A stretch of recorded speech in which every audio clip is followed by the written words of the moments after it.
Hi, it's Jen from Shabby Fabrics, back with the supporting video for the On Wanderlane Wall Hanging Club series. And we do have some limited kits left over, and boy, it's extremely limited. So if this is a series that you're like, I need that, I would actually push pause on this video and go get the kit, because we're discovering these kits are selling out very, very quickly because they're just so comprehensive. They're so fun. All 12 of the wall hangings are the same size. They fit on this amazing ack felt hanger. If you have an entryway like I do in my house, and I'm usually struggling to find something to work each month, how nice once you find your special spot that you have a project you know will fit in that same location. You can change out on a monthly series. So On Wanderlane is Nancy Halverson's artistic brilliance. She not only did the wall hangings, but of course she did the beautiful quilt. She's also done some of the individual projects here and so much more. So when you get your kit, it is so comprehensive. All of the applique is pre-fused and laser cut for you. No tracing, no cutting, and all of the fabrics that you're seeing and all of the patchwork, including your outer borders and your binding, is exactly as you see. I love when I get a kit and it's exactly what I fell in love with, not fabric substitutions. I'm starting to hear some little bits and pieces about maybe some of the other cool companies out there in the world that kind of show you one thing, but you actually receive something different, sometimes resulting in disappointment. So we like to really just highlight that the kits here are what you see is what you're going to receive in the mail, and we're really proud about that. So as we've been going along, of course, we do our applique center.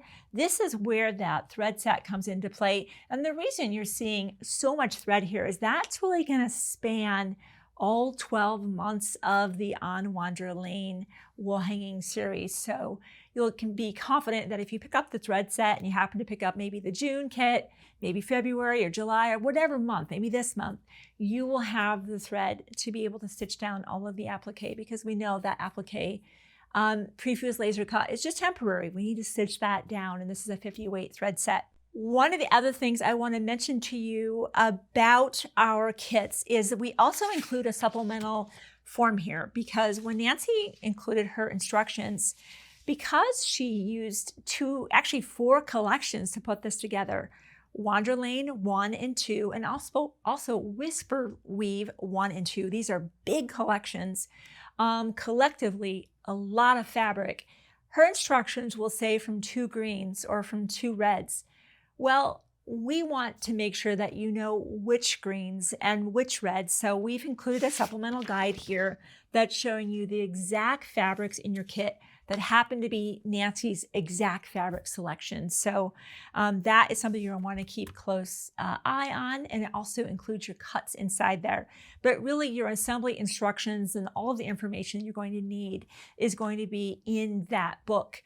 Now the buttons, she just picked the cutest buttons on this project here with some cute bats, the little eyes, the little spooky eyes on this. Be sure if you are going to pick up the kit to pick up the buttons as well. So aside from the beautiful center block, the fun center block in this case with the cute haunted house, we have some patchwork blocks, 3 specifically. We'll be covering the bat block, we'll be covering a pumpkin block, and we have kind of a half square triangle, some units that are kind of surrounding a fussy cut center. So let's go ahead and we'll focus on that bat block first. And as with any patchwork, there is a combination of products that are going to help you be successful. So sizing is a great addition. That low-cost sizing you find in the laundry aisle at Walmart, Target, grocery stores, pick up a can of that. Get your fabric sprayed and ironed out nice and smooth. If it's been a while since you've replaced the blade in your rotary cutter, do that now, because clean cuts of fabric definitely result in better blocks. Believe me, I've done all the things where I've cut fabric with a dull block and really paid for it later. My blocks did not come out the right size. They just weren't cut as precisely as they should have been. If it's been a while since you replaced that needle in your sewing machine, needles are so inexpensive.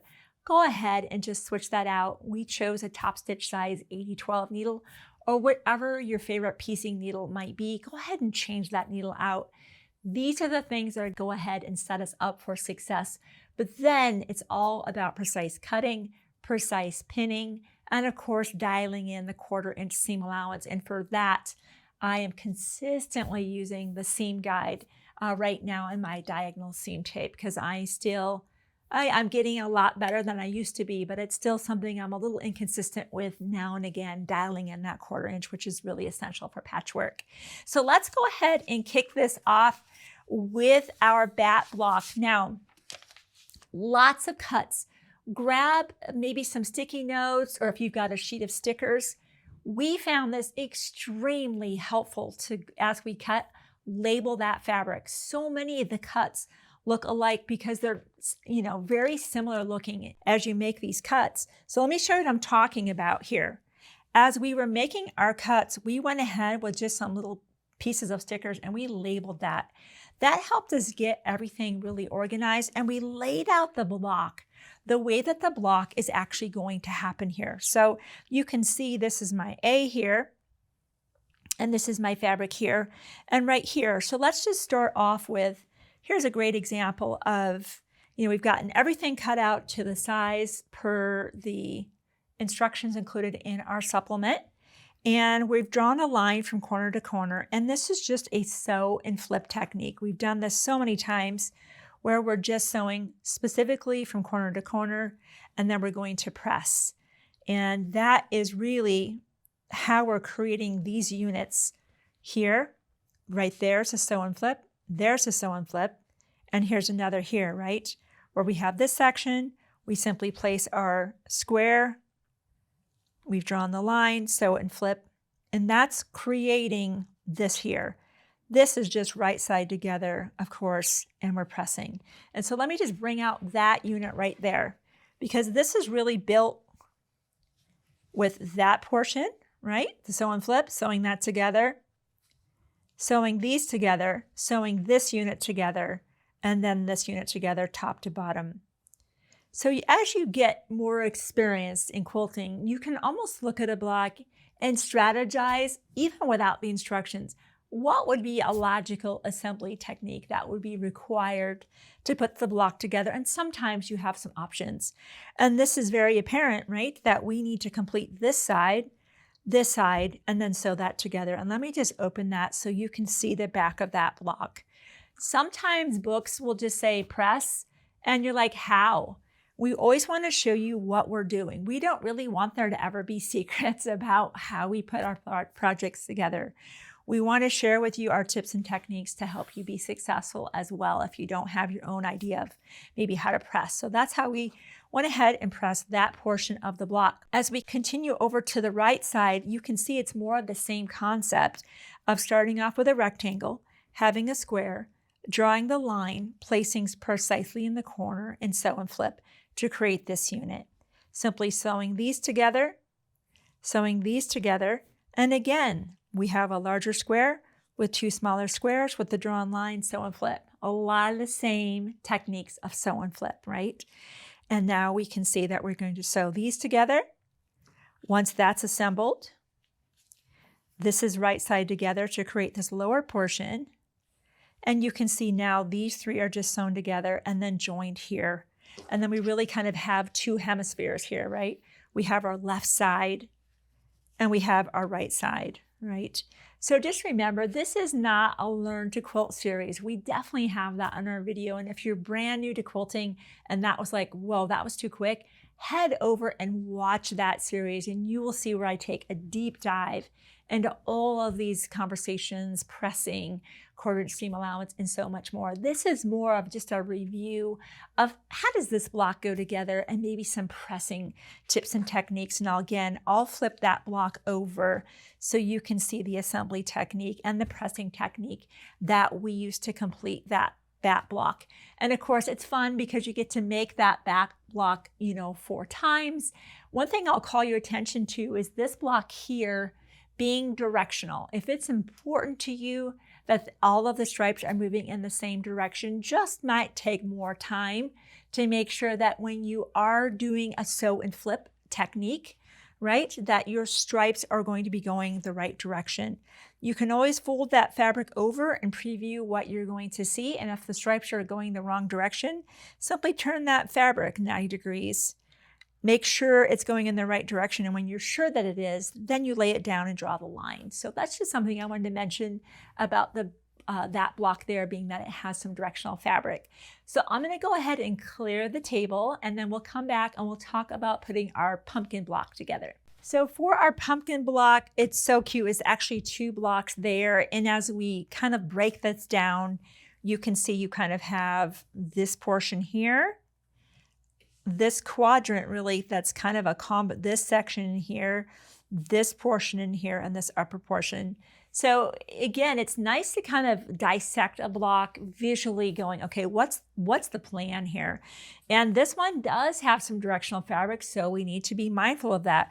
We need to be mindful of that right away, even cutting our fabric in your kit. So you might have enough fabric in your kit that you could inadvertently cut this with the stripes running this way. And as long as you're okay with that, and you're consistent with that, that's fine. But if you want them running vertically as we did, just be mindful of that. So let's just break that down. Again, a lot of sew and flip. We absolutely were putting our letters on our fabric, squares, drawing the line, sewing on the line, and pressing to the outside. And that's this lower portion you're seeing right here, of course. So let's just look, really, I'm going to kind of scoot down to the bottom. It's so simple down here. You can see, surprise, right, that we started off with a rectangle, 4 squares. Now, let's talk about that. I have been fooled by this before to say, okay, I want my stripes running right side, up and down. So, of course, I'm going to lay my fabric up and down. And it tricks you because when you actually sew on the line and you flip it, it actually starts going horizontal. I don't want to count how many times, but I grab for the seam ripper and I rip that out. And I've learned that it's actually the opposite of what you might think, right? That if you want to have your stripes running right up and down, that you need to first consider that. And if you're like, okay, so I'm just going to iron that away so I can show what I'm talking about. In the instances of directional fabric, I don't pre-mark that line. Why? It sets me up sometimes for the wrong result. I first check and say, okay, I know I want this running up and down. Then I go and mark that line. When it's a fabric like a white, I just go pre-mark it, just all at the same time, but I don't do it with directional fabric because then I'm just in go mode and I might set myself up for trouble. All right, you get the idea that we're going to be doing that here and again down in here. And then we're going to sew and flip to get this result here. So that's that bottom portion. So we're kind of building our block over here. Let's look at this here. So this is where we're going. And I should have shown you my pressing. I want to show you that real quick. Just easier to see it kind of as individual sections. So that's what that pressing looks like for those. All right, for this portion here, you're seeing the back of that. You really have this rectangle and this rectangle. And this is where we're going to put our focus real quick. Let me just break that out so you're seeing that. I'll just turn that so it's easier for you to see that letter. And this is really how this goes together. I'll turn that one too. We were very careful to make sure our stripes are going up and down, just because that's important to us. So again, rectangle, square, draw the line, sew and flip to get this portion here, right? This portion here. Here, we're just right side together, 1/4 inch seam allowance. These tiny pieces, boy, that 1/4 inch seam allowance really means a lot. It's so little, you can't even really pin it. It's just a matter of just dialing in that cut so it's right on the mark. So you can see that little portion is sewn to the top and bottom. Then we added our sides, and of course we're pressing away from all of these seams. We're pressing to the outside. So that's what that portion looks like here. So let me clean that up. Okay, so we have our larger A, E, and surprise, right? Spoiler alert, right? We have our sew and flip, and we have our final piece to the outside, right? Press, press, trim. Sew these units together, sew this on the side. So as we look at this here, you can see that this kind of happens later on. We need to sew these right side together, sew this unit together, and then the top is joined. And again, let me flip that over now that we kind of ran through all of that, so you can once again get a good look at how we press, and that might be something you want to consider when you're making your blocks. For the other pumpkins that we have in here, other fabrics don't have that directional one, so that's really why we wanted to pick that one, just to call your attention to that directional fabric and that double check of, are my stripes moving in the right direction? All right, I'll clean up the table again, and we'll move on to a really cool technique, actually, that Nancy has for making half square triangles very fast, very precise, and, you know, in record time. So I'll clean up the table. I'll be right back. Okay, for our final block, of course, it's starting off with the Fussy Cut here of one of my favorite fabrics. That's where the 3.5-inch ruler is fantastic. You can lay your ruler over your favorite spot of your fabric and then just go ahead and make those cuts, rotating your mat. Or if you don't have a rotating mat, you know, you're just turning your fabric, of course, and extracting out your favorite piece and something out here that's so straightforward, just 4 squares. That's all there is to do that. But what about these half square triangles? Well, Nancy has something in her book that is a really cool technique, because normally when you make half square triangles, you have 2 squares right side together, you draw the line corner to corner on the diagonal, and you're sewing a 1/4 inch. On either side, cutting that, and you're making 2 half square triangles at a time. And of course, you're having to repeat that 4 times to make one block, but remember that that block is made 4 times. She has a really cool technique to do this, where she places her fabrics right side together, and I'll go ahead and have the lighter one on top here, and I'll show you where we're actually going. Is she mentions to you to draw a diagonal on both sides and sew a 1/4 inch on either.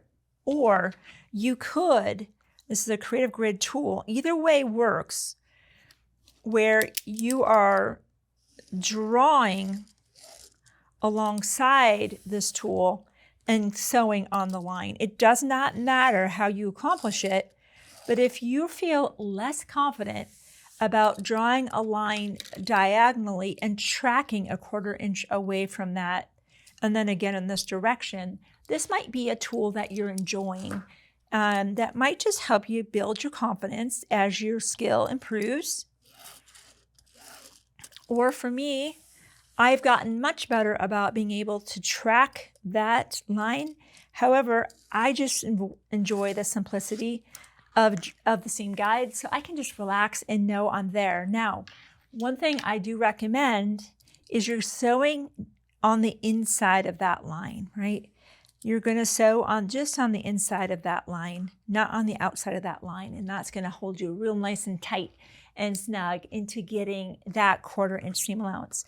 Once that's done, Nancy has you go ahead and mark, and I don't know if you can see it from top to bottom. There's just a little mark here, and I'll kind of exaggerate them so you can see it.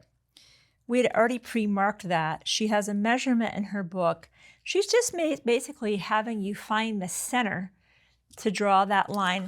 And if you really want to find the center, simply fold that in half, right? Finger press that, and you can see that's right where we drew our lines, and the same thing in this direction. Once you have that location dialed in and you've marked that, all you need to do is grab a straight edge, and I'm going to make sure I'm lined up and cutting precise. And notice I'm going right through that middle. Right through that middle. Now, without disturbing my fabric, I'm going to lift and rotate and cut the other direction.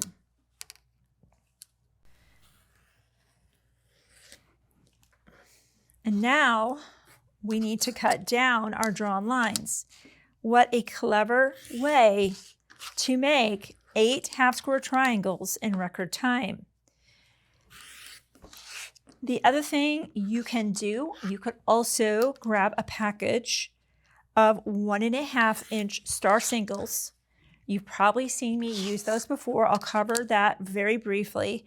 So if that's a more comfortable option for you than taking the approach I just showed, by all means do that. But once you have them all cut out precisely, you're simply pressing to the dark each and every single time. And then you'll be sure to trim away those little dog ears there. And I think that's a very clever way to maximize, again, how to make 8 half square triangles in record time with really no waste whatsoever. So you're just trimming those little flaps away and you're continuing on, and you can see that now it's just a matter of laying everything out, right? It's just a matter of laying everything out, all your squares, your center. And I'll flip this over so you can see our pressing. And then I'll touch real quick on star singles if that's an option you might want to take. I always want to introduce you to options that you just might really enjoy more. Or if you want to take this approach, doesn't matter. We just want you to get to the goal of making 8 half square triangles as precisely as possible, because that's going to be needed to be able to go into the final assembly. Star singles, you probably see me talk about this if you've been watching our video for any period of time.